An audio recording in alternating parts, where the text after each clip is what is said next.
Hey everybody, I hope you're well. I've just come out of an incredible couple of weeks. I've spent a week with the amazing people of Uganda, and I want to say to everybody in Uganda that made me feel at home, I literally have found my second home. Just the most incredible, amazing place, and I'm humbled that you had me in your beautiful country. Thank you so much.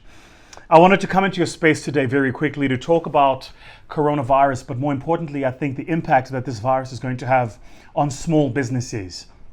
As you know, I spend my time working obsessively with people who are building these businesses, these small and medium-sized businesses, and I do think the next couple of months are going to be very difficult.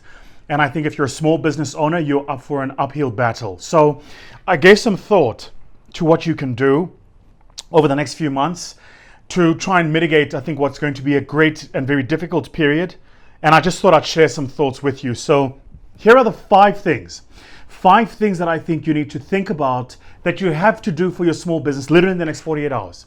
The next 48 hours, these are the 5 things you have to do. They're 5 C's. Now I codified it so it makes it simple and easy for you to remember. These are, by the way, coincidentally exactly the same 5 things that I'm doing. So I'm telling you to do what I'm busy doing right now, okay? Now, first one, the first C is cash. This period is going to be very cash strapped. And if you're a small or medium-sized business owner, you have to worry about conserving cash. What does that mean? Worry about the contracts that you've got signed and collecting on those contracts. Worry about the invoices that you've issued and collecting on those invoices. I think for a lot of small businesses, we generally don't have acts of God or force majeure built into our contracts, and a lot of you are going to find yourself tested. You're going to find that you can't claim off the back of a clause you didn't include in your contract. So the first thing I want to say to you is re-look at your contracts going forward. Make sure that you have force majeure, acts of God built into that contract, number one. Number two, make sure that you're collecting on all of the cash that is owed to you by your customers. Because I think the next 90 days are just all going to be about cash. Number two, the customer.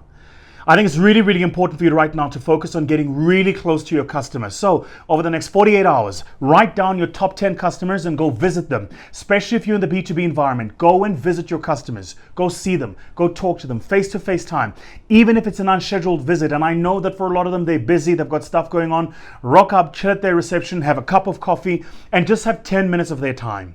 And this is important because what you want to find out from your customers right now is this: what's important to them and what's keeping them up at night. You really want to make sure that if there's anything keeping them up at night, you're either positioned to help them with it and you can offer a new product or service or supply, but more importantly, that it doesn't affect your payment that's going to be coming from that customer. So get close to your customers, number 2. Number 3, credit. Make sure that you get yourself adequate lines of credit. What does that mean? Go talk to your bank and see if you can get yourself a short-term lending facility, a short-term overdraft, something to tide you over the next 90 days. Guys, listen to me. The next 90 days are the most critical. The next 90 days are going to be the most critical for your business. And unless you're sitting on a 90-day cover of cash flow to liabilities, current liabilities, I think you're going to find yourself wanting, we'll call that a cover ratio, current assets to current liabilities. Unless you have a 90-day cover, you're going to find yourself in a difficult place. So go to the bank, see if you can get yourself a short-term overdraft, just something to tide you over for what is a very difficult time ahead. Our governments are going to stimulate a response. I know this to be true. President Cyril Ramaphosa, who issued what I think was a sturdy and clear response yesterday, and a statement from him, spoke about a fiscal program. But fiscal programs take time, and they're going to take time to come into the economy. So the government is going to try to do something that's going to take time. On the monetary side, I think our reserve banks are going to try to do a few things too, but that's going to take time.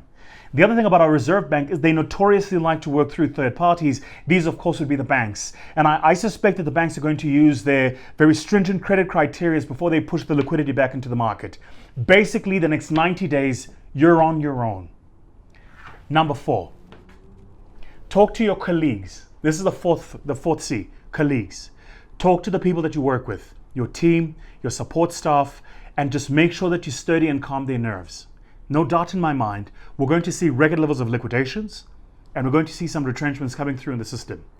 Get ahead of the curve and talk to your people. Talk to them first about the implications of the virus and how to curb it in the workplace. Talk to them about the right habits, washing hands, using hand sanitizer. I've already done like 15 times today using the hand sanitizer, right? So washing hands, using your hand sanitizer, make sure that there's a clean environment. Now, we had a whole conversation the other day, just this morning, in fact, with the lady who helps us at the office with keeping the office clean, about the office hygiene and needing to step that up. Just small measures that I think you can take, but have a clear conversation with your colleagues to manage expectations and manage fears.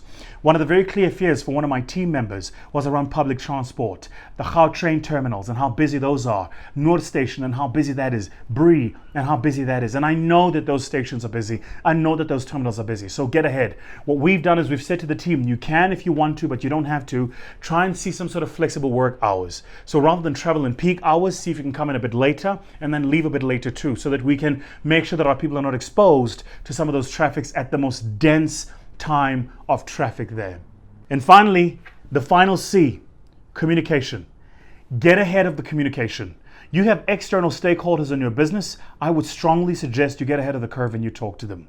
Who are your external stakeholders? Customers, would-be customers, the marketplace, the people who are following you on social media, your suppliers who are here in other parts of the world. Get ahead of the curve and talk to those external stakeholders. As we speak, my team was talking about how we're going to communicate changes that may or may not happen, depending on what happens over the next few days, particularly the next 14 days, what's going to be the next 2 weeks with South Africa, and our government's response about what we're going to do with my Global Inspiration Tours. You know, I was supposed to be in Germany and Spain. We were adding New York and the United Kingdom to that list too. New York, of course, by that I mean the US. So what I'm talking about here is just get ahead of the external communication to your own external stakeholders. I would advise that you have a press release or some sort of press statement and issue it on your website. What is your company doing about the coronavirus, and how are you responding and mitigating the risk of the coronavirus? These are very difficult times. We don't know how long it's going to be here with us. We don't know the impact and how deep that impact is going to be. I wish you and your businesses well, and I hope that these 5 tips about what to do about the virus helps you and your small business. The best of luck to you. Cheers.